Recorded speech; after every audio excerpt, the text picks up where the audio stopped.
आप सबका स्वागत है आज के पवित्र शास्त्र अध्ययन पर।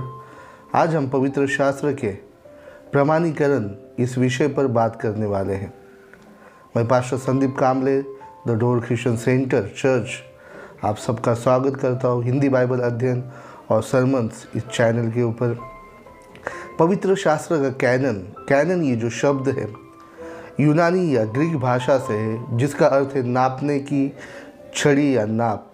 पवित्र शास्त्र के संबंध में ये शब्द इस्तेमाल किया जाता है क्योंकि पवित्र शास्त्र में सम्मिलित कौन सी किताबें ईश्वर प्रेरित है और किन किताबों को पवित्र शास्त्र के संग्रह में होना चाहिए, उसके लिए कुछ नियम तय किए गए थे और उन्हीं मापदंड के आधार पर पवित्र शास्त्र की 66 किताबें चुनी गई। हमारे पास जो पुराना नियम है पवित्र शास्त्र का, उसमें 39 किताबें और नए नियम के अंदर 27 किताबें हैं। तो आइए क्रमशः हम देखेंगे कि किस प्रकार से पुराने और नए नियम की 39 और 27 किताबें चुनी गई। पुराने नियम का जो प्रमाणीकरण की जो प्रक्रिया है समय समय पर पूरी होती गई। पहली 5 किताबें जिसे हम व्यवस्था कहते हैं मूसा के द्वारा रची गई थी, जिन्हें इस्राएलियों ने बहुत पहले ही स्वीकार किया था। दाऊद और राजाओं के समय पर इतिहास लेखन के कार्यालयों की स्थापना की गई थी तथा उनके द्वारा पवित्र शास्त्र की ऐतिहासिक किताबें, काव्य किताबें जैसे काव्यात्मक ग्रंथ जिसे हम कहते हैं, जैसे भजन संहिता, नीति वचन, सबोपदेशक आदि किताबों का संग्रह किया गया। नीति वचन और अन्य जितने भी किताबें वे काव्यात्मक और बोधपर लेखों के अंदर आती हैं और इन सभी किताबों को संगठित किया गया और उन्हें इज़राइली लोग उनका अभ्यास करते और परमेश्वर का वचन के रूप में उन्हें मानते।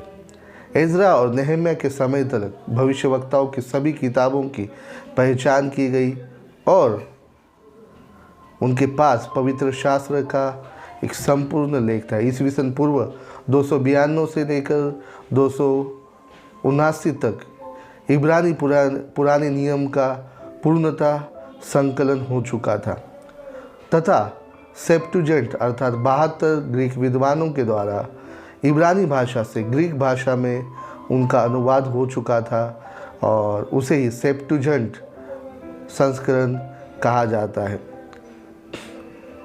यहूदी विद्वानों और शास्त्रियों ने बहुत ही सावधानी पूर्वक इन किताबों को चुना। उन्होंने भविष्यवक्ताओं की पहचान की और उन किताबों का संकलन किया और इस दौरान उन्होंने उन किताबों की ईश्वर प्रेरणा को नकार कर उन्हें पवित्र शास्त्र के संग्रह से बाहर किया और वो किताबें एपोक्रिफा कहलाती है, जिनकी संख्या 12 से 15 के दरमियान है। एपोक्रिफा किताबों को यहूदी विद्वानों ने ईश्वर प्रेरित नहीं माना, लेकिन उन्हें ऐतिहासिक दृष्टि से उपयोगी मानते हुए उनका जतन किया गया और इसीलिए पुराने नियम की जो भी किताबें हैं उन्हें संकलन करने में, संग्रहित करने में किसी प्रकार का विवाद या किसी प्रकार की कठिनाई हम नहीं पाते हैं। साथ ही साथ हम पुराने नियम के प्रमाणीकरण को नए नियम के द्वारा भी पाते हैं, क्योंकि प्रभु यीशु मसीह और प्रेरितों ने पुराने नियम से संदर्भ लिए।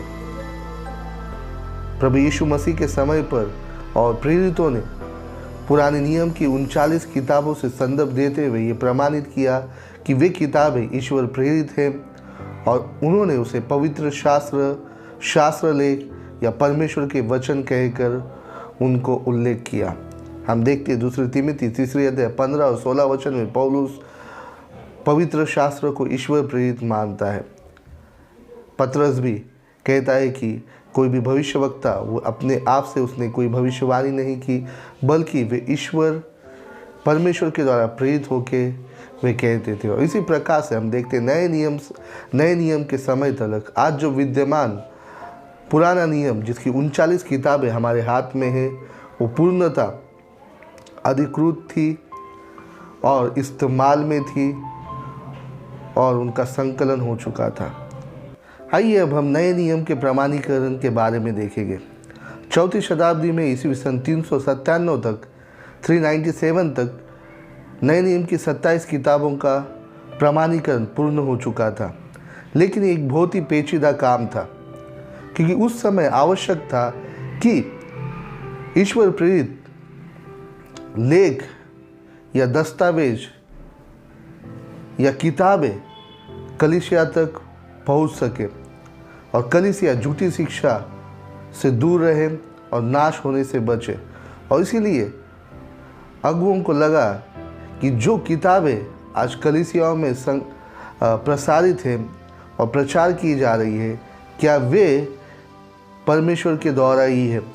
और इसीलिए कलीसियाओं को एक संग्रहित नए नियम को देना उन्होंने उचित समझा, और इसीलिए उन्होंने धर्म सभाओं का आयोजन किया, उन सभी धार्मिक दस्तावेजों को एकत्रित किया और उनमें से उन्होंने 27 किताबें जो ईश्वर प्रेरित थी उन्हें एकत्रित करके नए नियम का दर्जा दिया गया। और एक बहुत ही पेचीदा काम था, क्योंकि उस समय सुसमाचार के अनेक लेख प्रचलित थे और उनमें से कई सुसमाचार जो है किसी तीसरे ही आदमी ने प्रेरितों के नाम से लिखकर उनमें गलत शिक्षाएं, मन घड़त कहानियों को रचा हुआ था, जिसके कारण गलत शिक्षाएं कलीसिया में पहुंच रही थी। ऐसे लेख थे, पत्रियाँ थी जो मसीहत के सिद्धांतों के विरोध में थी। और इसीलिए धार्मिक अगुओं ने, जिन्हें हम अर्ली चर्च फादर्स भी कहते हैं,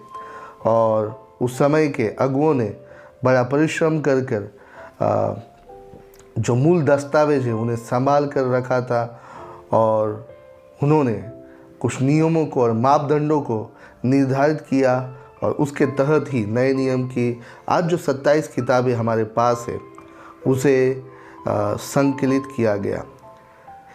ईस्वी सन 325 में तिखिया और 394 में हिप्पो में धर्म परिषद का आयोजन किया गया और 397 तक नए नियम के कैनन को स्थापित किया गया।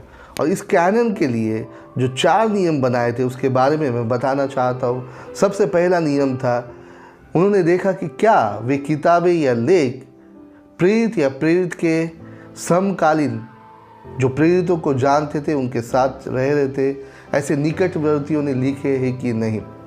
हम देखते हैं मरकुस और लूका, ये जो 2 किताबें सुसमाचार की हैं, ये किसी प्रेरित ने लिखी है, लेकिन मरकुस और लूका जो है वे, मरकुस पौलुस के साथी थे, मरकुस पतरस के साथ भी था, और हम पाते हैं कि वे उनके निकटवर्ती होने के कारण ये जो दोनों जो किताबें हैं विश्वासहर्ता में खरी उतरी और प्रमाणित गिनी गई।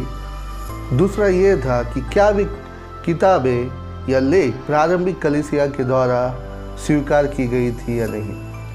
और इसीलिए हम देखते हैं इतिहास के अंदर ईस्वी सन 95 से लेकर 330 ईस्वी सन 95 से लेकर 335 तक जो अर्ली चर्च फादर हुए उन्होंने जो लेख लिखे उसके अंदर हम इन 27 किताबों के अवतरणों को या संदर्भों को पाते हैं।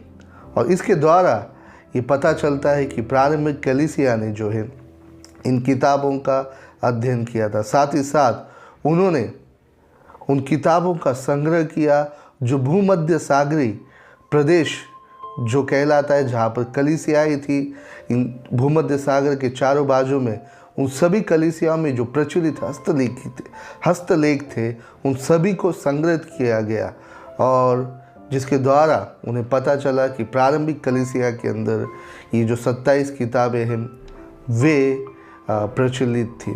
तीसरा जो महत्वपूर्ण नियम था वो देखा गया कि क्या सभी किताबें प्रमाणित शिक्षा देती या नहीं। जिन किताबों को चुन रहे हैं क्या वो पुराने नियम की शिक्षाओं से सहमत है या नहीं। और जो अन्य किताबें हैं, जो कलीसिया की जो शिक्षाएं हैं, जो प्रभु यीशु मसीह के समय से आ रही है, क्या उनके साथ ये सभी किताबें वही शिक्षा को धारण करती है या नहीं, क्या वे विपरीत सिखाती है।